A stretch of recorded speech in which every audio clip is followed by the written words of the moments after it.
देश के पूर्व उपराष्ट्रपति हामिद अंसारी के बयान पर सियासी संग्राम छिड़ा हुआ है। उन्होंने कहा है कि गजनी और लोधी बाहर से नहीं आए थे, वो भारत के ही थे। राजनीतिक कारणों से उन्हें विदेशी बताया गया। गजनी और लोधी भारतीय लुटेरे थे, अब जिस पर बीजेपी ने जमकर घेरा है। उसका कहना है कि कांग्रेस नई मुस्लिम लीग है, इसीलिए हम कह रहे हैं कि हामिद का ज्ञान, लुटेरों का बखान, बीजेपी ने घेरा सियासी घमासान। सबसे पहले पूर्व उपराष्ट्रपति हामिद अंसारी का वो बयान आपको सुनवाते हैं जिसको लेकर अब राजनीतिक बखेड़ा खड़ा हो गया है। ने हमेशा कहा है कि जिन लोगों को हम फॉरेन इन्वेडर अपनी किताबों में छपवाते हैं कि कोई लोधी है, कोई गजनी है, कोई ये है, ये सब हिंदुस्तानी लुटेरे थे, ये बाहर से नहीं आए थे। पॉलिटिकली ये कन्वीनियंट है कि साहब हुआ उन्होंने ये तोड़ दिया, वो तोड़ दिया, सब हिंदुस्तानी थे।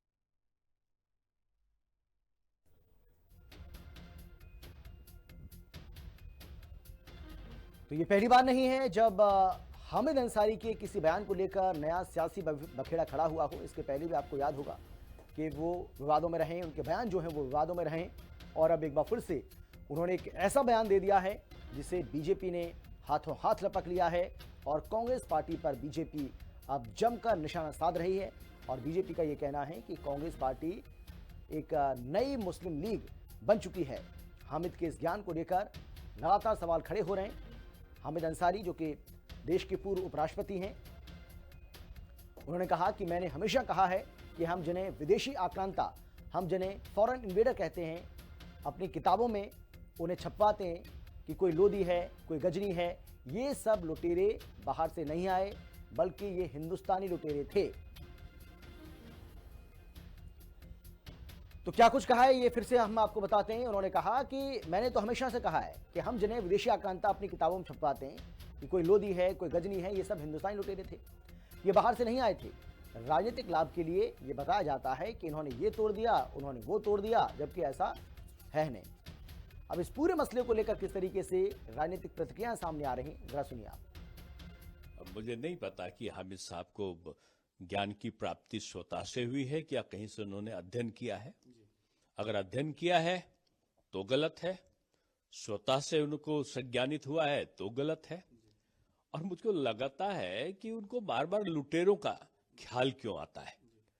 ये विदेशी आक्रांता थे, चाहे वो गजनी हो जिसने पूरा सोमनाथ के मंदिर को लूटा हो, चाहे ये बाबर हो या ये औरंगजेब रहा हो। ये लुटेरों की प्रति उनके मन में मनोभाव कहां से आ जाता है। देखो, मुझे क्या लगता है कि कोई भी भारतीय मियाँ या भारतीय बीबी असुरक्षित नहीं है, सब सुरक्षित है। भारतीय मियाँ हो या भारतीय बीबी, इन मियाँ बीबियों को किसी तरह की चिंता करने की जरूरत नहीं है। जो विदेशी घुसपैठिए हैं, विदेशी घुसपैठियों की बेतहाशा जनसंख्या विस्फोट को कोई भी देश और कोई भी राज्य नजरअंदाज नहीं कर सकता। और अफसोस की बात है, जिन लोगों ने इन विदेशी घुसपैठियों का सुरक्षा किया, संरक्षण किया, समर्थन किया, वो जो है वो आज उस पर सियासत कर रहे हैं। हामिद अंसारी का जो देश विरोधी कैरेक्टर है या हिंदू द्रोही कैरेक्टर है, वो किसी से छुपा हुआ नहीं है। वो पहले भी पीएफआई की वकालत किया करते थे, लेकिन अब जिस तरह से 17 बार के आक्रमणकारी को स्वदेशी बताना, उस ऐसे दुर्दांत आतंकी जिसने सोमनाथ मंदिर को लूटा, तोड़ा, ध्वंस किया, इतना ही नहीं, मथुरा और यानी कि यहाँ तक कि तक्षशिला और उसको गया जी को भी नहीं छोड़ा इसने। नालंदा विश्वविद्यालय जिसे कहते हैं, नालंदा विश्वविद्यालय पर भी हमला करने वाला ये गजनी था। लेकिन क्या है कि ऐसे आक्रांताओं की महिमा मंडन करना और उनको जो है चिकनी चुपड़ी बातों में लपेट करके और जनता के सामने रखना, ये और इनकी इकोसिस्टम के जो बाकी जो कम्युनिस्ट और कथित जो इतिहासकार थे ना, उन्होंने ही तो आजकल भारत के इतिहास को विकृत करने की कोशिश की है। देखिए, पूर्व उपराष्ट्रपति हामिद अंसारी साहब का जो बयान आया कि गजनी और लोधी भारत के लुटेरे हैं, तो देखिए, मैं इस बयान की निंदा करता हूं, क्योंकि हमारे भारत की जो पहचान है वो वसुदेव कुटुंबकम की है, विविधता में एकता की है, गंगा जमनी तहजीब की है। हमारे भारत ने पूरी दुनिया के लोगों को पनाह दी है, ना कि डांके डाले हैं। तो देखिए, इतने जिम्मेदार पद पर रहने के बाद आज वो ये बात कह रहे हैं। मुझे बड़ा अफसोस है कि उस वक्त जब संवैधानिक उच्च पद पर आसीन थे तब ये बात उन्हें याद नहीं आई, और फिर ये एक राजनीतिक बयान है। जिस तरह से एक इतिहास की जानकारी देना वो इतिहासकारों का काम होता है। जो पद, उच्च पद हामिद अंसारी साहब पर आसीन रहे हैं, हामिद अंसारी साहब, ये उनके लिए शोभा नहीं देता कि इस तरह के बयान दे करके समाज में नफरत फैलाई जाए या हिंदू मुस्लिम के बीच खाई खड़ी की जाए। देखिए, जो लोग अखंड भारत की बात करते हैं उनको पता होना चाहिए कि अखंड भारत अफगानिस्तान और ईरान तक था, और महमूद गजनी अफगानिस्तान में है। तो वो गजनी से आया तो वो हिंदुस्तान के बाहर से थोड़ी आया, अखंड भारत के आदमी था। वो भी भारत से आया, भारत में रहा, अपना वर्चस्व बढ़ाया, मर गया, भारत में दफन हो गया। अखंड भारत का सपना तो हमारा वहीं तक है ना। तो अखंड भारत को लेकर जो हामिद अंसारी साहब ने बयान दिया है वो बिल्कुल सही बयान है। ये लोग बाहरी नहीं थे, इनको बाहरी बनाकर मुसलमानों को बदनाम करने की साजिश हो रही है।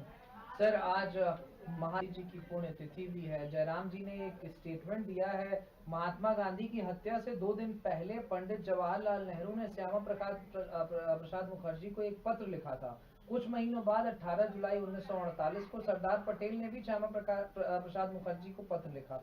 इन दोनों पत्रों में स्वयं को राष्ट्रवाद का संघोषित संरक्षक बताने वाले पर बेहद गंभीर आरोप है, और यह सोचकर हैरानी होती है कि उसी विचारधारा से जुड़े एक लोकसभा सांसद जिन्हें स्वयं प्रधानमंत्री का आशीर्वाद मिला है, उन्होंने ये कहा कि वह गांधी और गोडसे के बीच में चयन नहीं कर पाए। अब इस मानसिकता को देखिए आप उनकी, कि जो आदमी कातिल और मकतूल के फर्क को ना समझे, मर्डरिस्ट और जिसका मर्डर हुआ उसके फर्क को ना समझ पाए, ये एक मानसिकता है जो देश में पनप रही है।